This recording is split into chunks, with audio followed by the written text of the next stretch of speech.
দেখুন বন্ধুরা কেমন আগুন ধরে গেছে। আমি রান্না করছিলাম, তারপরে এমন আওয়াজ হচ্ছে, আমি ভাবলাম বৃষ্টি পড়ছে, তারপরে বাইরে দেখলাম যে আগুন ধরে গেছে। এই দমকল এসছে এগুলো নেভাতে, কিভাবে কি ধরে গেছে ঠিক জানি না, পরে পরে জানতে পারবো। একদম আমাদের বাড়ির পাশে। এই রোদের মধ্যে বোধহয় আপনারা ঠিকঠাক দেখতে পাচ্ছেন না। দেখুন কিভাবে আগুন ধরে গেছে।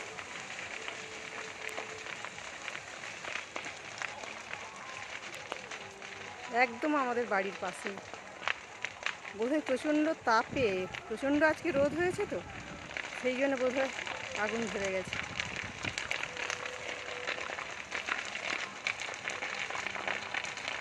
আমি ভেতরেই ছিলাম, রান্না করছিলাম, তারপর আওয়াজ হচ্ছে, আমি ভাবলাম তো বৃষ্টি পড়ছে, তারপর জানালা দিয়ে মুখ বাড়িয়ে দেখলাম যে এইভাবে আগুন ধরে গেছে। দেখুন।